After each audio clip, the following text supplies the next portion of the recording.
Good morning viewers, welcome to TSAT నుప్న. నేను రావిరాల్ నరేష్, ప్రభుత్వ మహిళా డిగ్రీ కళాశాల నల్గొండ జంతుశాస్త్ర సహాచార్యాన్ని.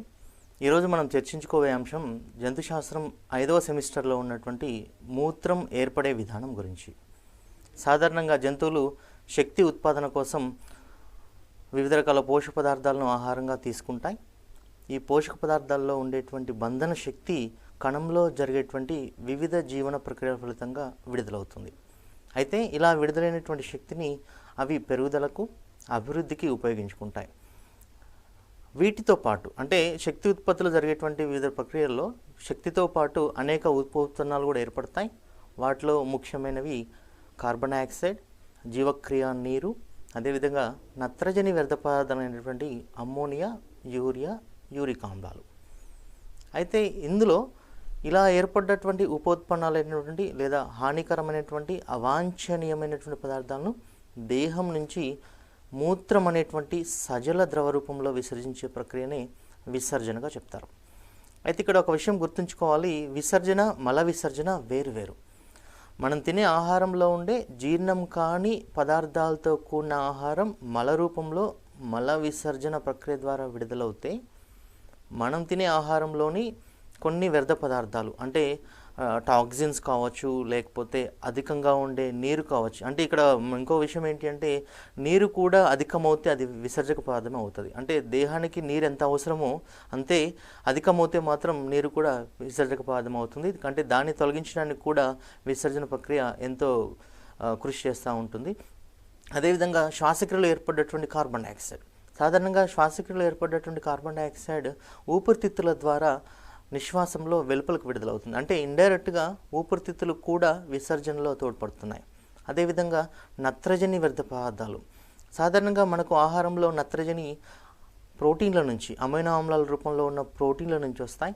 అయితే ఇవి ఎందుకు మరి మల పదార్థం ద్వారా వెలుపలికి వెళ్ళవు అంటే, ఇవి కాలేయంలో విచ్ఛిన్నమవుతాయి. ఎప్పుడైతే ప్రోటీన్లు అమైనో ఆమ్లాలుగా జీర్ణక్రియలో విచ్ఛిన్నమై రక్తం ద్వారా కాలేయంలోకి వెళ్తాయో, ఆ కాలేయంలో ఉన్నటువంటి కొన్ని ప్రత్యేకమైనటువంటి ఎంజైమ్స్ ఈ అమైనో ఆమ్లాల్లో ఉండేటువంటి అమైనో సమూహాన్ని విడగొట్టి ఆ నీటి యొక్క లభ్యతను బట్టి, అంటే ఆ జీవి యొక్క అవసరాన్ని బట్టి అమ్మోనియాగా కానీ, యూరియాగా కానీ, యూరిక్ ఆమ్లంగా కానీ విసర్జిస్తాయి అన్నట్టు. అంటే ఇక్కడ ఏర్పడ్డ యూరియా, యూరిక్ ఆమ్లం ఇవన్నీ కూడా ఎక్కడ ఏర్పడ్డాయి? కాలేయంలో ఏర్పడేటువంటి ఈ నత్రజని వ్యర్థ పదార్థాలు రక్తం ద్వారా మళ్ళీ మూత్రపిండాలకు వెళ్తాయి.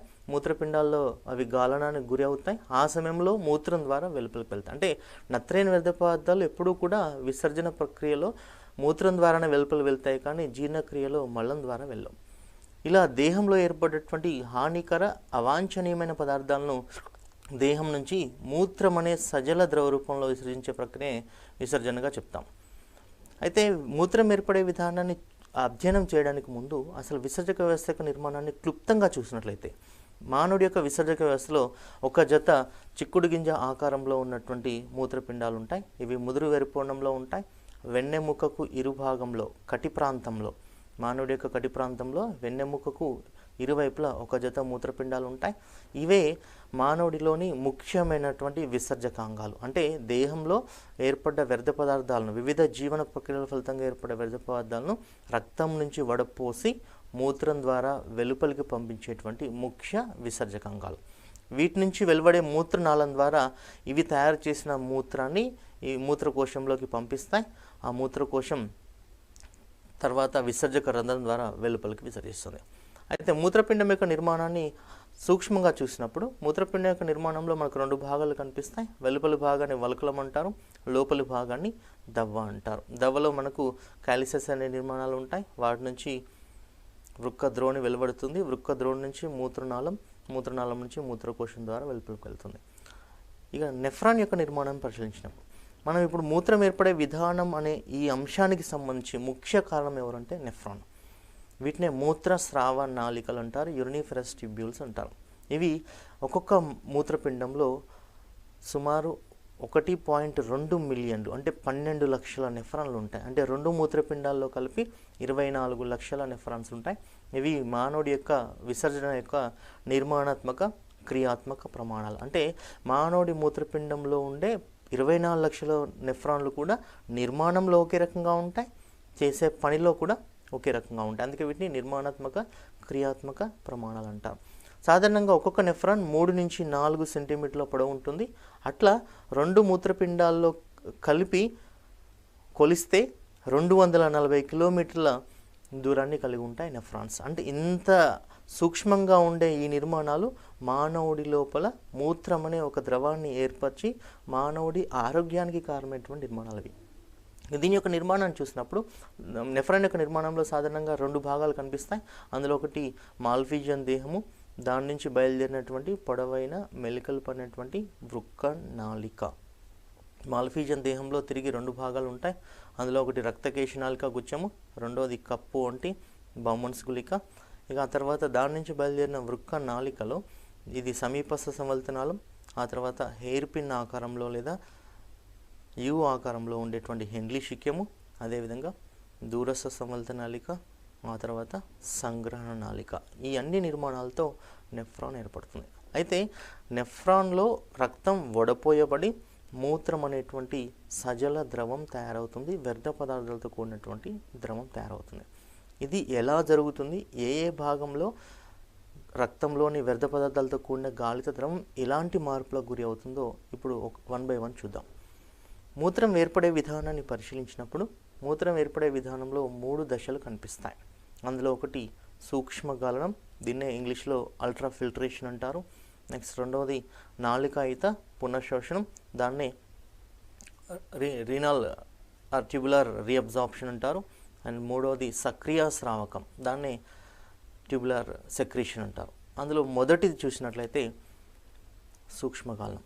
సో ఈ పిక్చర్లో మీకు కనిపిస్తుంది ఎలా ఏర్పడుతుంది అంటే మూత్రం ఏర్పడే విధానంలో ఉండే ఈ అన్ని దశలు ఎక్కడ జరుగుతాయో సూక్ష్మంగా ఈ పటంలో మీకు కనిపిస్తుంది. అందులో 1 దగ్గర అంటే రక్తకేశ నాళిక గుచ్చానికి బౌమన్స్ గుళికకి మధ్యలో ఈ మీకు 1 అనే పాయింట్ ఉంది కదా, దీని అర్థం ఏంటి అంటే రక్తకేశ నాళిక గుచ్చంలోకి ఎప్పుడైతే రక్తం వస్తుందో ఆ రక్తంలోని వ్యర్థ పదార్థాలతో కూడినటువంటి ద్రవం బౌమన్స్ గుళిక కూరంలోకి చేరుతుంది. దీన్నే సూక్ష్మగాలనం అంటారు. దీన్ని ఎందుకు సూక్ష్మగాలనం అంటారంటే ఇది అతి చిన్న సూక్ష్మ రంధ్రాల ద్వారా జరుగుతుంది, వడపోయడం జరుగుతుంది, అందుకే దీన్ని సూక్ష్మగాలనం అంటారు.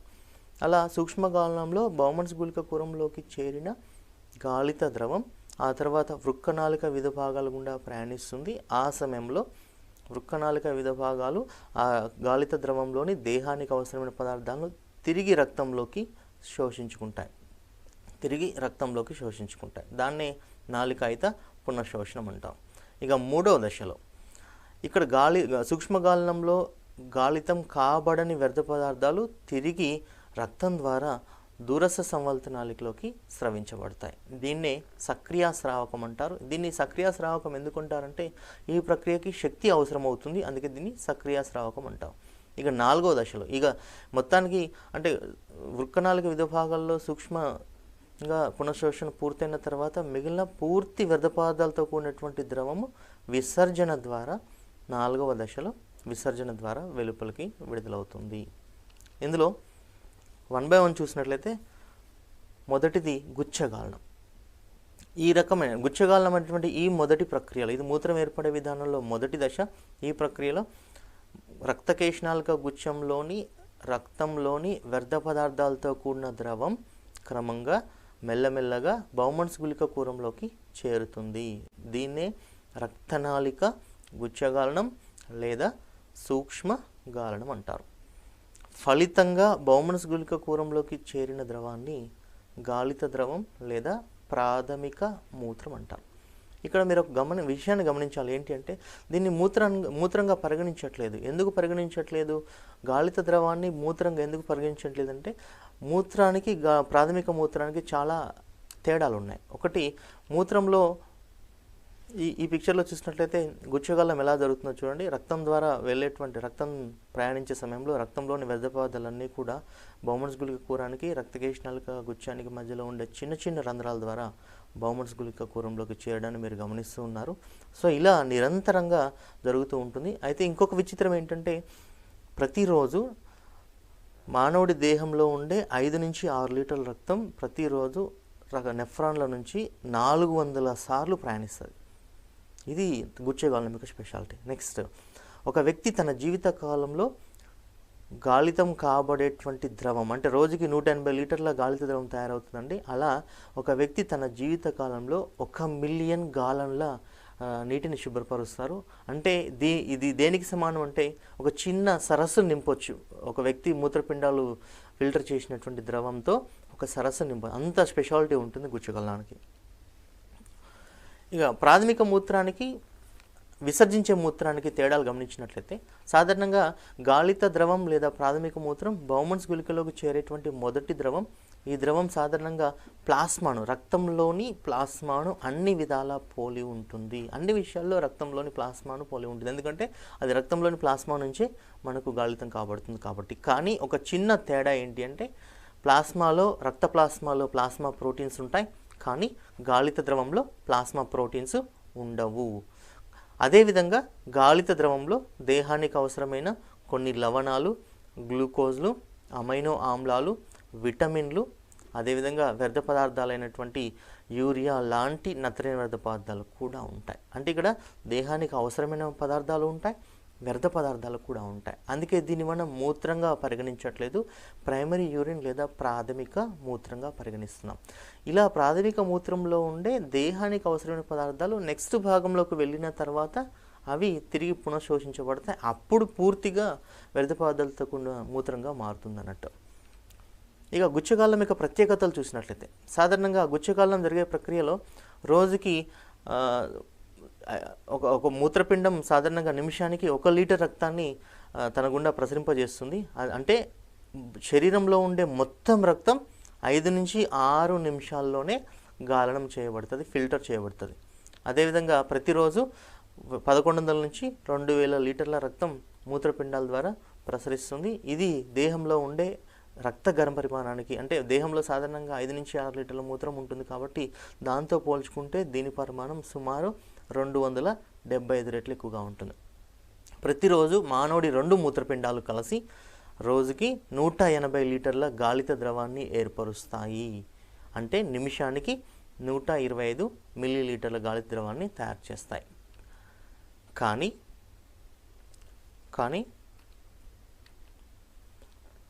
120 లీటర్ల గాలి ద్రవాన్ని తయారు చేసినప్పటికీ మానవుడు విసర్జించే మూత్ర పరిమాణం మాత్రం 1.8 to 2 లీటర్స్ మాత్రమే. అంటే 1 నిమిషం మాత్రమే మూత్రం ద్వారా 1 లీటర్ మూత్రం 1% మూత్రం మాత్రమే రక్తం నుంచి వడపోయబడి మూత్రం ద్వారా బయటికి వెళ్తుంది.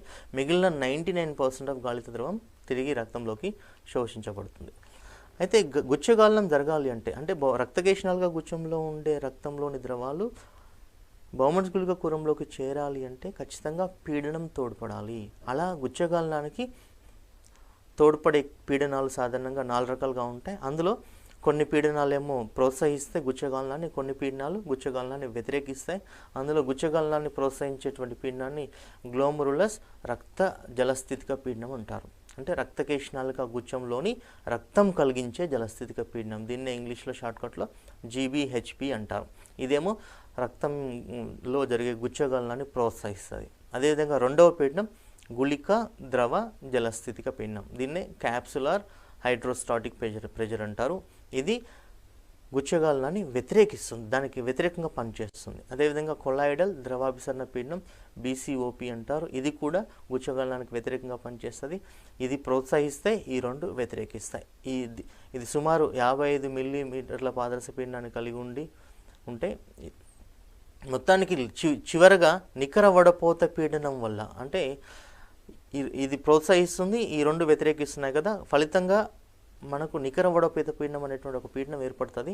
అది సుమారు 10 మిల్లీమీటర్ల పాదరస పీడనం. ఆ 10 మిల్లీమీటర్ల పాదరస పీడనమే మనకు గుచ్చగాలనం జరగడానికి తోడ్పడేటువంటి పీడనం. అందుకే దాన్ని మనం నికర వడపోత పీడనంగా చెప్తారు. ఇందులో ఒక్కొక్క పీడనం గురించి సూక్ష్మంగా చూసినట్లయితే ఇంతకుముందు చెప్పినట్టుగా గుచ్చగాలనానికి ప్రోత్సహించేటువంటి పీడనం దాన్ని జలస్థితిక పీడనం అంటారు, లేదా గ్లోమరులార్ రక్త జలస్థితిక పీడనం అంటారు. ఇది రక్తకేశనాలిక గుచ్చంలోని రక్తంలోని ద్రవాలు కలిగించేటువంటి పీడనం. రక్తకేశనాలిక గుచ్చంలోని రక్తంలోని ద్రవాలు కలిగించే పీడనాన్ని మనం రక్తకేశనాలిక గుచ్చ రక్త జలస్థితిక పీడనం అంటారు. దాని విలువ సుమారు 55 మిల్లీమీటర్ల పాదరస పీడనం.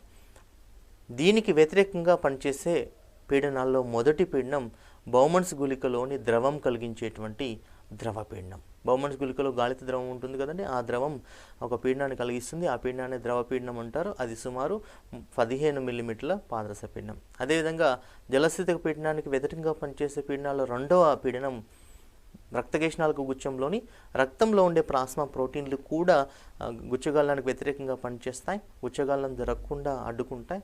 ఆ పీడనాన్నే కొలాయిడల్ ద్రవాభిసరణ పీడనం అంటారు. దాని విలువ సుమారు 30 మిల్లీమీటర్ల పాదరస పీడనం.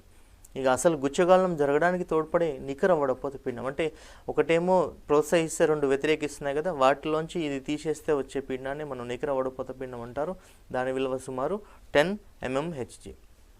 దాన్ని పటరూపంలో చూసినట్లయితే ఇందులో జలస్థితిక పీడనం అంటే రక్తకేశనాళిక గుచ్చంలోని రక్తం కలిగించే పీడనం జలస్థితిక పీడనం, అది సుమారు 55 mmHg. ఈ జలస్థితిక పీడనం సహాయంతో రక్తకేశనాళిక గుచ్చంలోని రక్తంలోని ద్రవాలు గాలన త్వచాన్ని దాటుకొని బౌమన్స్ గుళిక కూరంలోకి చేరడానికి ప్రయత్నిస్తూ ఉంటాయి. దానికి వ్యతిరేకంగా రెండు పీడనాలు పనిచేస్తాయి. అందులో ఒకటి కొలాయిడల్ ద్రవాభిసరణ పీడనం, దాన్నే 30 mmHg. అదేవిధంగా రెండవ పీడనం ద్రవ పీడనం, అది 15 mmHg. ఈ రెండు పీడనాలు ఈ జలస్థితిక పీడనానికి వ్యతిరేకంగా పనిచేస్తాయి. కాబట్టి 55లోంచి ఈ 30 + 15 తీసేస్తే అంటే 45 తీసేస్తే మిగిలిన పీడనము 10 mmHg నికర వడపోత పీడనం. అంటే ఈ పీడనం సహాయంతో రక్తకేశనాళిక గుచ్చంలోని రక్తంలోని ద్రవాలు గాలన త్వచాన్ని దాటుకొని బౌమన్స్ గుళిక కూరంలోకి చేరతాయి. అందుకే దీన్ని నికర వడపోత పీడనం అంటారు.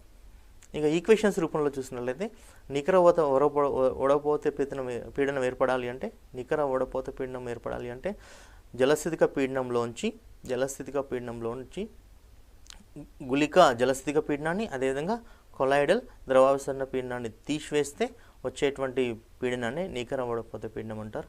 ఇందులో జలస్థితిక పీడనం విలువ 55 mmHg, అదేవిధంగా గుళిక ద్రవ జలస్థితిక పీడనం విలువ 15, అదేవిధంగా కొలాయిడల్ ద్రవాభిసరణ పీడనం 30. ఈ రెండు తీసేస్తే 55లోంచి 45 తీసేస్తే 10 mmHg అనేది నికర వడపోత పీడనం. ఇదే గుచ్చగాలనానికి తోడ్పడేటువంటి పీడనం. ఇంతకుముందు చెప్పినట్టుగా గుచ్చగాలనం ఒక ప్రత్యేక త్వచం ద్వారా జరుగుతుందని చెప్పాను కదా, ఆ ప్రత్యేక త్వచాన్ని మనం గాలన త్వచంగా చెప్తాము. అయితే గాలన త్వచం దేంతో ఏర్పడుతుంది అంటే గాలన త్వచం ద్వారానే మనకు సూక్ష్మగాలనం అనే ప్రక్రియ జరుగుతుంది. గాలన త్వచం సాధారణంగా 3 పొరల ద్వారా ఏర్పడుతుంది.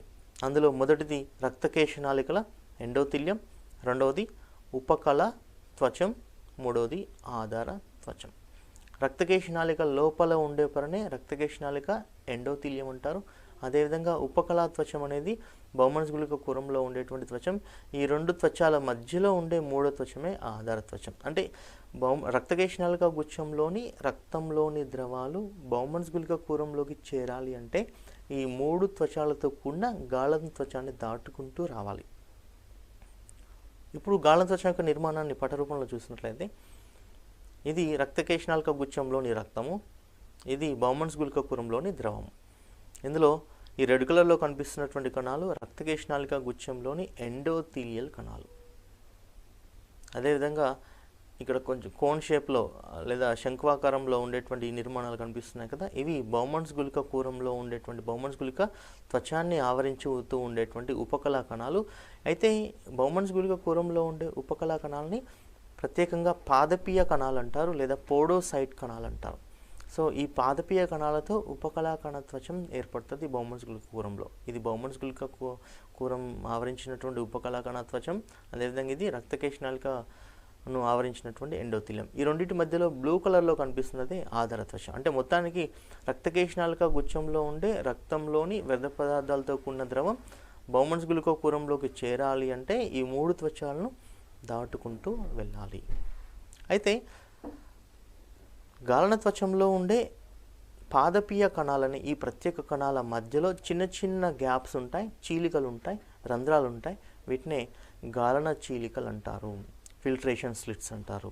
ఈ గాలన చీలికలు చిన్న చిన్న అణువులకు, నీటికి, లవణాలకు పారగమ్యతను కలిగి ఉంటే పెద్ద పెద్ద బృహత్ కణాలకు, రక్త కణాలకు, ప్లాస్మా ప్రోటీన్లకు అపారగమ్యంగా ఉంటాయి. అంటే చిన్న చిన్న అణువులనే వీటి గుండా తమ గుండా బయట అంటే బౌమన్స్ గుళిక కూరంలోకి అనుమతిస్తాయి తప్ప బృహత్ కణాలైనటువంటి ప్లాస్మా ప్రోటీన్లను కానీ అదేవిధంగా రక్త కణాలను కానీ వీటి గుండా అనుమతించు.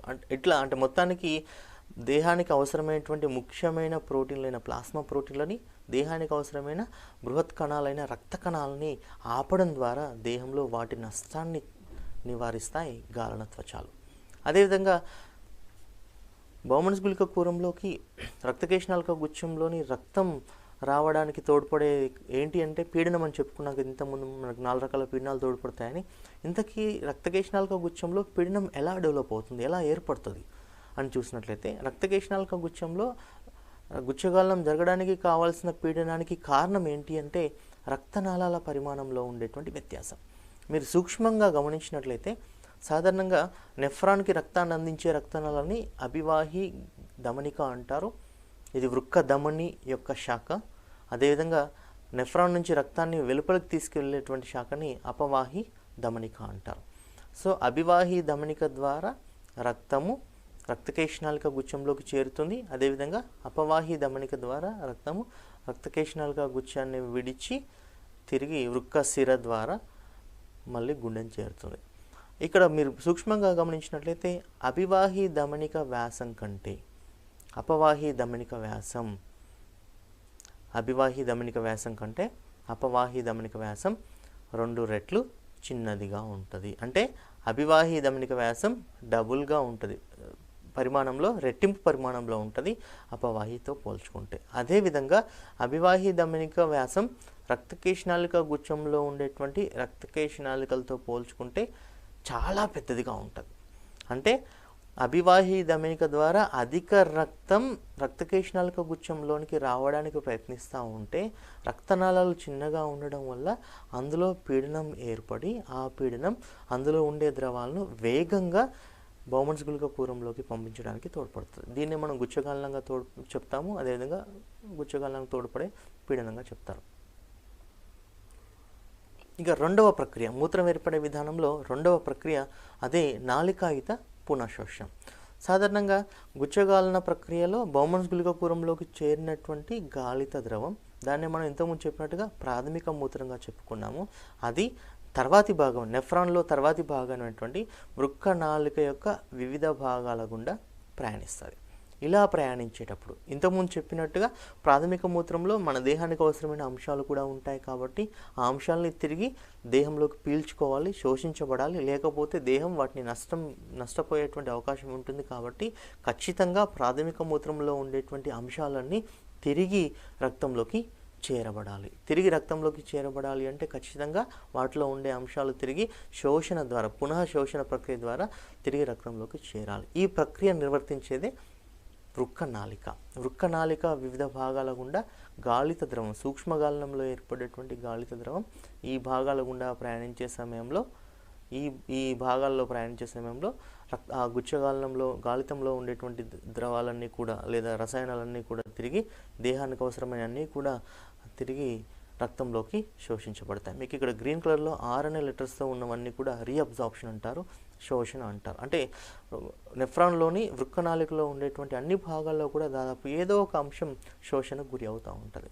అది జరగకపోతే, శోషణ అనే ప్రక్రియ జరగకపోతే దేహంలో ఏర్పడ్డ అన్ని ముఖ్య అంశాలు దాదాపు మూత్రం ద్వారా కోల్పోయే అవకాశం ఉంటుంది. అందుకే సాధారణంగా మనం మూత్రాన్ని ఒక ఇండికేషన్గా అంటే రక్తము అదేవిధంగా విసర్జక వ్యవస్థ పనితీరుని తెలుసుకోవడానికి సాధారణంగా మూత్ర విశ్లేషణ చేస్తూ ఉంటారు. అంటే మూత్రంలో ఏ ఉండాలి ఏ ఉండకూడదనేవి సాధారణంగా డయాబెటిక్ పేషెంట్లో మనం చూసినట్లయితే, మధుమేహ వ్యాధిగ్రస్తులు చూసినట్లయితే వారి మూత్రంలో గ్లూకోజ్ విసర్జన ద్వారా వెలుపలికి వెళ్తారు.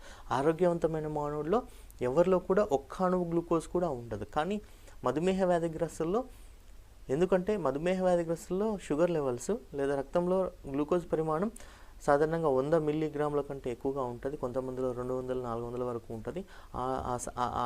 ఆ విధంగా ఎక్కువ పరిమాణంలో గ్లూకోజ్ రక్తంలో ఉండడం వల్ల నెఫ్రాన్ లేదా మూత్రపిండాలు రక్తాన్ని సరిగా వడకపోవడం వల్ల కొన్ని గ్లూకోజ్ అణువులు మూత్రం ద్వారా వెలుపలికి విసర్జితం అవుతాయి. అంటే మూత్రంలో గ్లూకోజ్ ఉండడం అనేది ఒక అవాంఛనీయమైన సంఘటన. కాబట్టి ఖచ్చితంగా మూత్రంలో గ్లూకోజ్ విడుదల కాకూడదు. ఎందుకంటే గ్లూకోజ్ అనేది మన ప్రధాన శక్తి వనరు మూత్రం ద్వారా దేహం నుంచి వెళ్ళిపోతే శక్తి కోసం దేహం వేరే అవసరాల మీద ఆధారపడుతూ ఉంటుంది. కాబట్టి ఖచ్చితంగా మూత్రం ద్వారా దేహానికి అవసరమైన ఏ అంశం కూడా వెళ్ళకూడదు అంటే నెఫ్రాన్ యొక్క వివిధ భాగాల్లో అది ఖచ్చితంగా తిరిగి శోషించబడాలి. అంటే గాలిత ద్రవంలో ఉండదని కాదు, గాలిత ద్రవంలో గ్లూకోజ్ ఉంటుంది, విటమిన్స్ ఉంటాయి, దేహానికి అవసరమైన ఆవశ్యకమైన ఆమ్లాలు ఉంటాయి, దేహానికి అవసరమైన లవణాలు కూడా ఉంటాయి. ఇవన్నీ తిరిగి వృక్కనాళిక వివిధ భాగాల్లో శోషించబడతాయి. ఫలితంగానే అప్పుడు మనం అన్ని వ్యర్థ పదార్థాలతో కూడిన ద్రవమైనటువంటి మూత్రం, ఆరోగ్యవంతమైన మానవులు అయితే మూత్రంలో దేహానికి అవసరమైన ఏ పదార్థం కూడా ఉండదు. అంటే మనం అనుకోవచ్చు సాధారణంగా మూత్రంలో నీరు ఉంటుంది కదా, అది దేహానికి అవసరమే కదా అని చెప్పి. కానీ మూత్రంలో ఉండే నీరు అధికమవుతేనే మూత్రం ద్వారా బయటకు పంపిస్తుంది. అందుకే మీరు బాగా గమనించండి, మూత్ర పరిమాణం అనేది ఎప్పుడూ ఒకే రకంగా ఉండదు. చలికాలంలో మనం సాధారణంగా మూత్రం ఎక్కువగా విసరిస్తూ ఉంటాం, మూత్ర రూపంలో నీటిని ఎక్కువగా విసరిస్తాం. ఎండాకాలంలో మూత్ర రూపంలో నీటిని తక్కువగా విసరిస్తాం. కారణం ఏంటి అంటే చలికాలంలో మనం స్వేదనం ద్వారా తక్కువ నీటిని కోల్పోతాం కాబట్టి, తక్కువ వేస్టేజ్ జరుగుతుంది కాబట్టి మూత్రం ద్వారా ఎక్కువ నీరు బయటికి విసరించబడుతుంది. కానీ ఎండాకాలంలో అదే స్వేదనం ద్వారా ఎక్కువ విసర్జితం అవుతుంది కాబట్టి మూత్ర పరిమాణం తగ్గుతూ ఉంటుంది.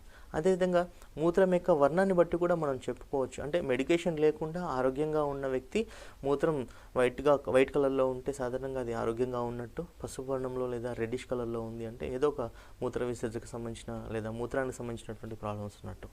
ఇలా మూత్రాన్ని అధ్యయనం చేయడం వల్ల కూడా మన దేహంలో జరిగే వివిధ అంశాలను మనం అధ్యయనం చేయొచ్చు. నాలుకైత పునఃశోషణ చూసినట్లయితే సాధారణంగా మానవుడిలో ఉండేటువంటి 2 మూత్రపిండాలు కూడా రోజుకి 180 లీటర్ల గాలిత ద్రవాన్ని ఏర్పరుస్తాయి, లేదా 1 నిమిషానికి 125 మిల్లీలీటర్ల గాలిత ద్రవాన్ని ఏర్పరుస్తాయి. కానీ వాస్తవానికి ఆరోగ్యవంతమైన మానవుడు విసర్జించేటువంటి మూత్ర పరిమాణం మాత్రం జస్ట్ 1.8 లీటర్స్. అంటే 180 లీటర్లు 1.8 లీటర్స్ అంటే 1% మాత్రమే సాధారణంగా మూత్రం ద్వారా వెలుపలికి విసర్జితం అవుతుంది. మిగిలిన 99% తిరిగి రక్తంలోకి. చూడండి ఎంత స్పెషాలిటీ, నెఫ్రాన్ యొక్క స్పెషాలిటీ, మూత్రపిండం యొక్క స్పెషాలిటీ. అంటే 99% తిరిగి రక్తంలోకి తీసుకునేంత సామర్థ్యాన్ని కలిగి ఉంది. జస్ట్ 1% మూత్రం ద్వారా వెలుపలికి వెళ్తుంది. ఇది ఆరోగ్యవంతమైనటువంటి మానవ విషయానికి వచ్చేస్తే అంటే 99% గాలి ద్రవం నెఫ్రాన్ యొక్క వివిధ భాగాల్లో పునఃశోషణకు గురి అవుతుంది. ఎందుకంటే పునఃశోషణ చాలా అవసరం, చాలా ఇంపార్టెంట్ కూడా. ఎందుకంటే గాలిత ద్రవంలో దేహానికి అవసరమైనటువంటి ముఖ్య అంశాలు అయినటువంటి గ్లూకోజ్లు, లవణాలు, అమైనో ఆమ్లాలు, నీరు వంటి పదార్థాలు ఉంటాయి. వీటిని కోల్పోకూడదు దేహం. కాబట్టి ఖచ్చితంగా వాటిని తిరిగి గాలిత ద్రవంలో ఉన్నప్పటికీ వాటిని తిరిగి రక్తంలోకి శోషించుకోబడాలి. ఇలా నాలికాయిత పునఃశోషణం అనే ఈ ప్రత్యేక ప్రక్రియ ద్వారా ఇది కూడా ఎలా జరుగుతుందంటే సెలెక్టివ్ రీఅబ్జార్ప్షన్ అంటారు. అంటే సెలెక్టివ్గా జరుగుతుంది. అంటే దేహం గాలిత ద్రవంలో ఉండే అన్నిటినీ శోషించుకోదు, దేహానికి ఏవైతే అవసరమో వాటిని మాత్రమే శోషించుకుంటారు. అందుకే దీన్ని మనం వర్ణాత్మక పునఃశోషణ అంటారు. వరిస్తుంది అంటే గాలిత ద్రవంలో ఏవైతే అవసరమో వాటిని మాత్రమే వరించి సెలెక్ట్ చేసుకొని రక్తంలోకి చేరేటట్టు చేస్తే తప్ప ఇది దేన్ని పడితే దాన్ని రక్తంలోకి చేరనివ్వదు తిరిగి. అందుకే దీన్ని వర్ణాత్మక పునఃశోషణగా చెప్తారు సాధారణంగా. అయితే వృక్కనాళిక యొక్క వివిధ భాగాల గుండా వృక్క ద్రవం లేదా గాలిత ద్రవం ప్రయాణించే సమయంలో ఆ గాలిత ద్రవంలో ఉండే వ్యర్థ పదార్థాలన్నీ కూడా ఇంతకుముందు చెప్పినట్టుగా రక్తంలోకి వెళ్తాయని చెప్పుకున్నాము. ఆ రక్తంలోకి వెళ్ళే విధానం కూడా ఒక్కొక్క అంశం ఒక్కొక్క రకంగా రవాణా చెందుతుంది. అందులో సోడియం అయాన్లు, ధనావేశ అయినటువంటి సోడియం అయాన్, గ్లూకోజ్, అమైనో ఆమ్లాలు ఈ 3 కూడా సక్రియ రవాణా ద్వారా అంటే శక్తిని వినియోగించుకొని వృక్కనాళిక యొక్క వివిధ భాగాల నుంచి రక్తంలోకి ప్రవేశిస్తాయి. అదేవిధంగా రుణావేశ అయాన్లైనటువంటి క్లోరైడ్ అయాన్లు నిష్క్రియ రవాణా ద్వారా అంటే శక్తి వినియోగం లేకుండా, శక్తి జరగకుండానే అంటే శక్తిని వాడకుండానే అవి తిరిగి రక్తంలోకి వెళ్తాయన్నట్టు. అదేవిధంగా నీరు మాత్రం జస్ట్ ద్రవాభిసరణం అనే ప్రక్రియ ద్వారా వెళ్తుంది.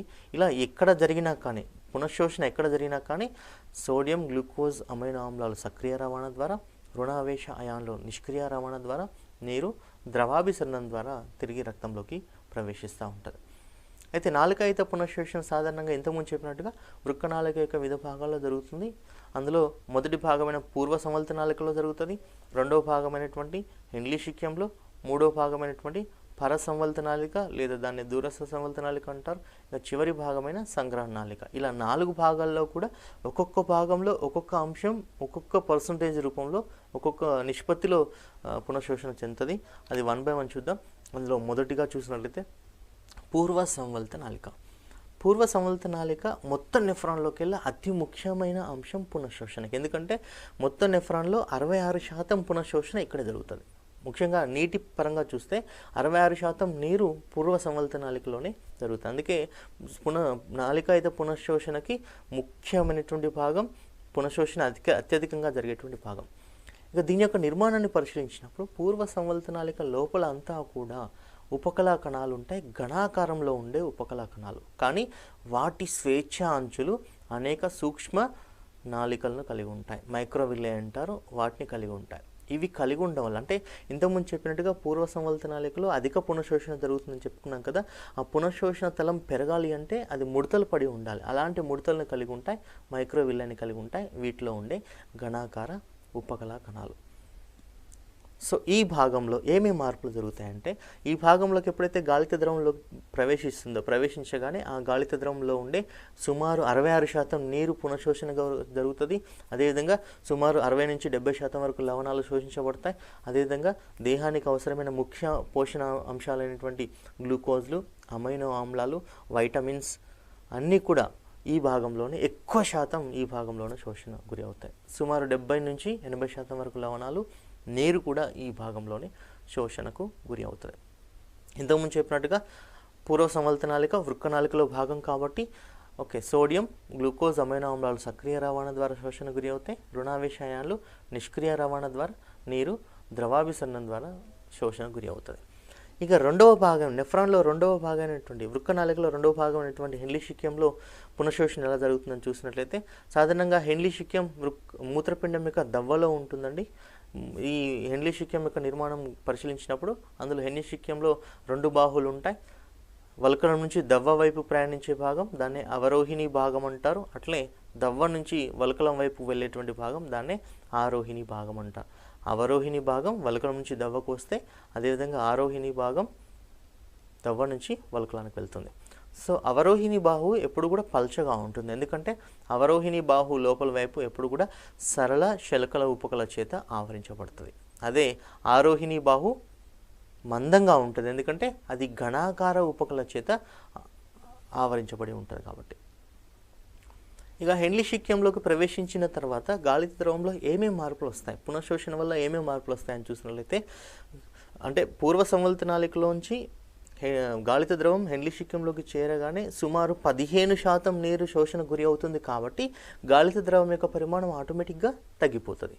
అందువల్ల నీరు ఎప్పుడైతే తగ్గుతూ ఉంటుందో లవణాలు కూడా శోషణ గురి అవుతాయి ఈ ప్రాంతంలో. అందుకే ఇక్కడ పటంలో చూసినట్లయితే హెన్లీ శిక్యంలోకి ప్రవేశించే ముందు 300 ఆస్మోలారిటీ గాఢతను కలిగి ఉంటే గాలిత ద్రవం అదే చివరికి వచ్చేసరికి జస్ట్ 100 మిల్లీమోల్స్ల ఆస్మోలారిటీని గాఢతను కలిగి ఉంటుంది. అంటే మొత్తానికి ఏమైంది, గాలిత ద్రవం స్టార్టింగ్లో కంటే చివరికి వచ్చేసరికి హెన్లీ శిక్యంలో సజలమైపోతుంది. అదేవిధంగా హెన్లీ శిక్యం గుండా గాలి ద్రవం ప్రయాణించే సమయంలో ఇక్కడ మనం ముఖ్యంగా అవరోహిణి భాగంలో నీరు మాత్రమే శోషణ గురి అవుతుంది, కానీ ఆరోహిణి భాగంలో లవణాలు కూడా శోషణ గురి అవుతాయి. కాబట్టి అధిక పరిమాణంలో ఇక్కడ లవణాలు శోషించబడతాయి. కాబట్టి లవణాలు ఈ భాగంలో అధిక పరిమాణంలో తొలగించబడతాయి.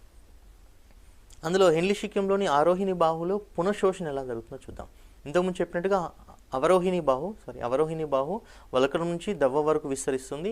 ఎప్పుడైతే అవరోహిణి బాహు గుండా గాలిత ద్రవం ప్రయాణిస్తుందో ఇది నీటికి పారగమ్యంగా, లవణాలకు అపారగమ్యంగా ఉంటుంది. అంటే నీటిని తన గుండా రక్తంలోకి చుట్టూ ఉండే దవ్వ కణజాలంలోకి పంపిస్తుంది, కానీ లవణాలు మాత్రం నిలుపుకొని ఉంటుంది. ఫలితంగా నీరు బయటికి పోతుంది. క్రమంగా చివరికి వచ్చేసరికి నీరు పూర్తిగా పోవడం వల్ల ఎక్కువ పరిమాణంలో సుమారు 15% పోతుందని చెప్పాను కదా, పునఃశోషణ గురి అవుతుందని చెప్పాను కదా, పోవడం వల్ల ఇక్కడ 300 మిల్లీమోల్స్ల గాఢతను కలిగినటువంటి గాలి ద్రవం అదే అవరోహిణి బాహు అంత్యానికి వచ్చేసరికి 1200 గాఢతను కలిగి ఉంటుంది. అంటే ఇక్కడ ఏమైంది, లవణాలు నిలుపుకుంటున్నాయి, నీరు మాత్రం పారగమ్యత వల్ల బయటికి పోతుంది. కాబట్టి నీటిని కోల్పోయి లవణాలు నిలుపుకోవడం వల్ల గాలిత ద్రవం అవరోహిణి బాహులో అధిక గాఢతను పొందుతుంది. ఈ గాఢత ఇంకెక్కడా కూడా కనిపించదు సాధారణంగా. ఇక రెండవ భాగం ఆరోహిణి బాహులో పునఃశోషణ ఎలా జరుగుతుందని చూసినట్లయితే ఇంతకుముందు చెప్పినట్టుగా ఆరోహిణి బాహు దవ్వ నుంచి వలకలం వైపుకు విస్తరిస్తుంది. ఈ భాగం గుండా గాలి ద్రవం ప్రయాణించే సమయంలో లవణాలు మాత్రం చుట్టూ ఉండే దవ్వ కణజాలంలోకి వెళ్తాయి, కానీ నీరు మాత్రం నిలుపుకుంటుంది. అందువల్ల లవణాలు కోల్పోవడం వల్ల గాఢత క్రమంగా తగ్గి 1200 మిల్లీమోల్స్ గాఢతను కలిగినటువంటి గాలి ద్రవం ఈ నాళం యొక్క చివరికి వచ్చేసరికి జస్ట్ 100 మిల్లీమోల్స్ని కలిగి ఉంటుంది. ఎందుకంటే ఈ భాగం నీటికి అపారగమ్యంగా ఉంటుంది, అంటే నీటిని బయటికి పోనివ్వదు. అదే సమయంలో లవణాలను పారగమ్యత ద్వారా చుట్టూ ఉండే దవ్వ కణజాలంలోకి రవాణా చేస్తుంది. ఇలా నీటిని నిలుపుకోవడం వల్ల, అదేవిధంగా లవణాలు కోల్పోవడం వల్ల గాఢత తగ్గి సజలం అవుతుంది ద్రావణం. ఇక మూడవ భాగం దూరాగ్ర సంవలిత నాళికలు ఎలా పునఃశోషణ జరుగుతుందని చూసినట్లయితే దూరాగ్ర సంవలిత నాళిక ఇది వృక్కనాళిక యొక్క మూడవ భాగం. ఇది వలకలంలోనే ఉంటుంది. దీని లోపల వైపు అంతా కూడా కుంచె అంచు లేని ఘనాకార ఉపకల ఉంటుంది. అదే మీరు పూర్వ సంవలిత నాళికలో చూసినట్లయితే కుంచె అంచు ఉన్నటువంటి ఘనాకార ఉపకల ఉంటే దీంట్లో కుంచె అంచు లేని ఘనాకార ఉపకల ఉంటుంది. ఈ భాగంలో నీరు సోడియం అయాన్లు శోషించబడతాయి. మీరు ఇక్కడ పటంలో చూసినట్లయితే నీరు సోడియం అయాన్లు దూరస్థ సంవలిత నాళిక నుంచి చుట్టూ ఉండే రక్తకేశ నాళికలోకి వెళ్తున్నాయి, కానీ పొటాషియం మాత్రం స్రవించబడుతుంది. ఇలా జరగడం వల్ల దూరస్థ సంవలిత నాళికలో ద్రావణం కొంచెం గాఢత కొంచెం మార్పు చెందుతుంది. ఇది అధిక స్రావతకి అదేవిధంగా అల్ప శోషణకి ముఖ్య ప్రాంతం. అంటే ఈ భాగంలో అధికంగా స్రవించబడటం జరుగుతుంది, శోషణ మాత్రం చాలా తక్కువగా జరుగుతుంది. ఇక నెక్స్ట్ నాలుగో భాగం సంగ్రహ నాళిక. సంగ్రహ నాళికలో సాధారణంగా ఈ సంగ్రహ నాళికకు స్పెషాలిటీ ఏంటంటే సంగ్రహ నాళికలో సగభాగం వలకలంలో సగభాగం దవ్వలో ఉంటుంది. సో ఇది పూర్తిగా ఘనాకార ఉపకల చేత లేదా స్తంభాకార ఉపకల చేత ఆవరించబడి ఉంటుంది. సాధారణంగా సంగ్రహ నాళికలో 2 రకాల ప్రత్యేక కణాలు ఉంటాయి, ముఖ్య కణాలు, ఇంటర్ క్యాలేటెడ్ కణాలు. ఈ భాగం లవణాలకి అపారగమ్యంగా ఉంటుంది, నీటికి మాత్రం పారగమ్యంగా ఉంటుంది. అంటే లవణాలని తన గుండా బయటికి వెళ్ళనివ్వదు, కానీ నీటిని మాత్రం బయటికి వెళ్ళనిస్తుంది. అందుకే ఇక్కడ 300-200 ఉన్నటువంటి గాఢత చివరికి వచ్చేసరికి 1200 వరకు చేరుతుంది. ఎందుకంటే క్రమంగా ఇక్కడ నుంచి సంగ్రహనాళిక గుండా గాలిత ద్రవం ప్రయాణించే సమయంలో గాలిత ద్రవంలో ఉండే నీరంతా కూడా చుట్టూ ఉండే దవ్వ కణజాలంలోకి వెళ్తుంది, కానీ లవణాలు మాత్రం ఉంటాయి. అందువల్ల చివరికి వచ్చేసరికి అంటే గాలిత ద్రవం సంగ్రహనాళిక చివరికి వచ్చేసరికి అధిక గాఢతని పొందుతుంది. ఇంకొక స్పెషాలిటీ ఏంటంటే సంగ్రహనాళిక దవ్వ ప్రాంతంలో ఉండే సంగ్రహనాళిక నుంచి చుట్టూ ఉండే దవ్వ కణజాలంలోకి యూరియా స్రవించబడుతుంది. ఇలా యూరియా చేరడం వల్ల ఆల్రెడీ మనకు ఆరోహిణి బాహు ద్వారా సోడియం క్లోరైడ్ అయాన్లు దవ్వలోకి వెళ్తున్నాయి. అదేవిధంగా సంగ్రహనాళిక ద్వారా యూరియా కూడా మనకు చుట్టూ ఉండే దవ్వ కణజాలంలోకి చేరుతుంది. కాబట్టి మొత్తానికి దవ్వ కణజాలంలో ఆస్మోలారిటీని పెంచడానికి ఆరోహిణి బాహు నుంచి వచ్చే సోడియం క్లోరైడ్, అదేవిధంగా ఇక్కడ సంగ్రహనాళికల నుంచి వచ్చేటువంటి యూరియా రెండు కూడా దవ్వ కణజాలంలో గాఢతను పెంచి పునఃశోషణకు కారణమవుతాయి. సో ఈ భాగం ఆమ్ల క్షార సమతుల్యకు తోడ్పడుతుంది. ప్రత్యేకంగా ఈ భాగం సంగ్రహనాళిక చివరికి వచ్చేసరికి గాలి ద్రవం అధిక గాఢతను పొందుతుంది. మనకు ఇక్కడ పటంలో చూసినట్లయితే 100 మిల్లీమోల్స్ను కలిగినటువంటి గాఢత గాలి ద్రవం యొక్క గాఢత క్రమంగా ఈ చివరికి వచ్చేసరికి 1200 మిల్లీమోల్స్ను కలిగి ఉంటుంది. 1200 మిల్లీమోల్స్ను కలిగి ఉంటుంది. ఇక చివరి స్టెప్ మూడవ దశ, మూత్రం ఏర్పడే విధానంలో మూడవ దశ నాళిక స్రావం. పేరులో ఉన్నట్టుగా దీని నాళిక స్రవిస్తుంది. అంటే రక్తకేశ నాళికలు నెఫ్రాన్ చుట్టూ ఉండే రక్తకేశ నాళికలు దూరస్థ సంవలిత నాళికలోకి స్రవించడాన్ని నాళిక స్రావం. ఈ ప్రక్రియలో హైడ్రోజన్ అయాన్లు, పొటాషియం అయాన్లు, అమ్మోనియా వంటి నత్రజని వ్యర్థ పదార్థాలు, అదేవిధంగా హిస్టమిన్, ఆల్బుమిన్, కొన్ని రకాల డ్రగ్స్ కూడా దూరగ్ర సంవలిత నాళికలోకి ఈ ప్రక్రియ ద్వారా చూడండి. ఇక్కడ మీరు పటంలో చూసినట్లయితే పరినాళిక రక్తకేశ నాళిక నుంచి మనకు కొన్ని అయాన్లు పొటాషియం అండ్ హైడ్రోజన్ అయాన్లు ఏమవుతున్నాయి దూరస్థ సంవలిత నాళికలోకి స్రవించబడుతున్నాయి. ఇలా స్రవించబడ్డానే మనం నాళిక స్రావం అంటారు. దీన్నే సక్రియ స్రావం అంటారు. ఎందుకంటే ఇలా స్రవించాలి అంటే శక్తి అవసరం, అందుకే దీన్ని సక్రియ స్రావంగా చెప్తారు. ఇక్కడ మీరు గమనించినట్లయితే నాళిక స్రావం మీరు క్లియర్గా కనిపిస్తుంది. ఇది దూరాగ్ర సంవలిత నాళిక. ఈ దూరాగ్ర సంవలిత నాళికలోకి మనకు చుట్టూ ఉండే రక్తకేశ నాళిక నుంచి పొటాషియం, హైడ్రోజన్ అయాన్లు, అమ్మోనియా చూడండి ఇక్కడ మీకు క్లియర్గా పటంలో వీడియోలో చూసినట్లయితే క్లియర్గా కనిపిస్తుంది, స్రవించబడుతున్నాయి. అందుకే దీన్ని మనం నాలిక స్రవిస్తుంది కాబట్టి దీన్ని మనం నాలిక స్రావంగా చెప్తాం. ఇప్పుడు జరిగిందంతా కూడా వృక్కనాళికలో ఎక్కడెక్కడ ఏం జరిగాయి, ఏమేమి శోషించబడాయని క్లుప్తంగా ఈ ఈ పిక్చర్లో మీకు కనిపిస్తుంది.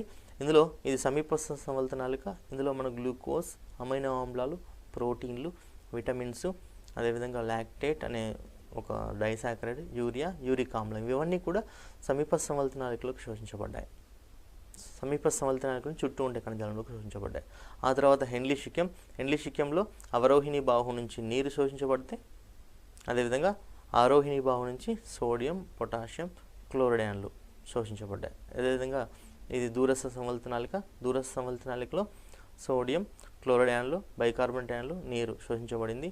ఇది సంగ్రహ నాళికలో కూడా మనకు నీరు, యూరియా ఈ రెండు కూడా శోషించబడ్డాయి చుట్టూ ఉండేటువంటి కణజాలం. ఇలా మొత్తానికి అంటే సూక్ష్మగాలమనే ప్రక్రియనేమో బౌమన్స్ కులంలో జరిగి అలా ఏర్పడ్డ గాలిత ద్రవం వృక్కనాళిక వివిధ భాగాల గుండా ప్రయాణించేటప్పుడు గాలిత ద్రవంలో ఉండేటువంటి దేహానికి అవసరమైన అన్ని పదార్థాలు చుట్టూ ఉండే రక్తంలోకి శోషించబడతాయి. ఫలితంగా ఇలా శోషణ తర్వాత మిగిలిన ద్రవం అంటే సంగ్రహ నాళిక చివర్లో ఉండేటువంటి ద్రవం, దాన్నే ఇప్పుడు మూత్రంగా పరిగణిస్తారు.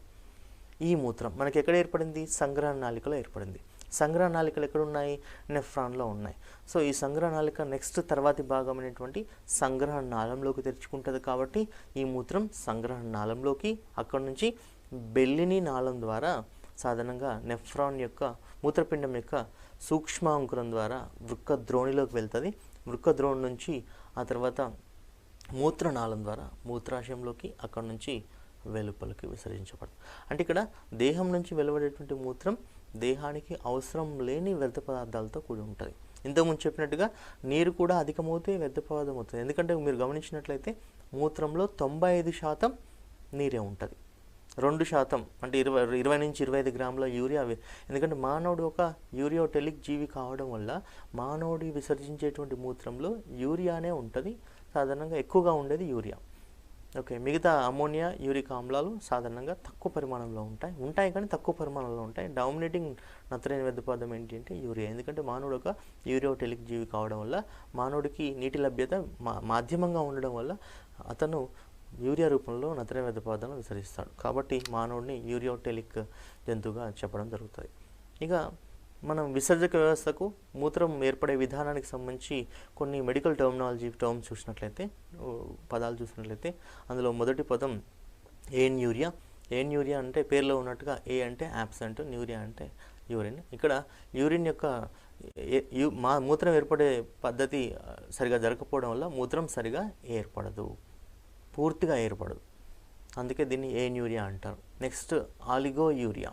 ఈ రకమైనటువంటి ఈ ఆలిగో యూరియా పద్ధతిలో ఇందులో సాధారణంగా యూరిన్ యొక్క పరిమాణం అంటే మూత్రపిండం నుంచి విధించే మూత్రం యొక్క పరిమాణం తగ్గిపోతుంది. పూర్తిగా రాకుండా ఉండదు, ఎక్కువ పరిమాణంలో విసర్జించబడదు. జస్ట్ మాధ్యమంగా మూత్ర విసర్జన చేస్తారు ఈ వ్యక్తులు, oligo urea patients. Next polyuria. పేరులో ఉన్నట్టుగా పాలి అంటే మీన్స్ మెనీ, ఎక్కువగా పరిమాణంలో ఎక్కువగా విసర్జించేటువంటి ఆ పదానికి అర్థంగా చెప్తాం. కాబట్టి పాలియూరియా పేషెంట్స్ అధిక పరిమాణంలో మూత్రాన్ని విసర్జిస్తారు. Next diuresis. ఇది కూడా అంటే పాలియూరియా పేషెంట్స్లో మూత్రం ఎక్కువ ఏర్పడుతుంది. ఫలితంగా డయూరెసిస్ అనే ప్రక్రియలో మూత్ర విసర్జన అధికంగా చేస్తారు. పాలియూరియాలో మూత్ర విసర్జన అధికం కాదు. పాలియూరియా అంటే అధిక పరిమాణంలో మూత్రం ఏర్పడము, డయూరెసిస్లో అధిక పరిమాణంలో మూత్రం విసర్జించడం. సాధారణంగా టీ, కాఫీ లాంటివి మనకు డయూరెసిస్ అనే ప్రక్రియకు తోడ్పడతాయి. ఓకే, అందుకే టీ, కాఫీ ఎక్కువగా తాగినప్పుడు మనకు మూత్ర విసర్జన అధికంగా చేస్తాం మనం. Next dysuria. అంటే ఈ రకమైనటువంటి కండిషన్లో ఎవరైతే ఈ రకమైన ఇబ్బందిని ఈ డిస్యూరియా లక్షణాన్ని కలిగి ఉంటారో వాళ్ళు యూరిన్ చేసేటప్పుడు అంటే మూత్ర విసర్జన చేసేటప్పుడు నొప్పిని పొందుతారన్నట్టు. నెక్స్ట్ ఎన్యూరసిస్. దీన్నే బెడ్ వెట్టింగ్ అంటారు. అంటే రాత్రిపూట అనుకోకుండానే బెడ్ మీద మూత్ర విసర్జన చేయడం, దాన్ని ఎన్యూరసిస్ అంటారు. Next glycosuria. అంటే మూత్రంలో గ్లూకోజ్ కనిపించడం. సాధారణంగా ఆరోగ్యవంతమైన మనలో గ్లూకోజ్ కనిపించదు. అంటే గ్లైకోసూరియా కండిషన్ ఎవరిలో కనిపిస్తుందంటే మధుమేహ వ్యాధిగ్రస్తుల్లో ఈ లక్షణం కనిపిస్తుంది. నెక్స్ట్ హిమటోరియా.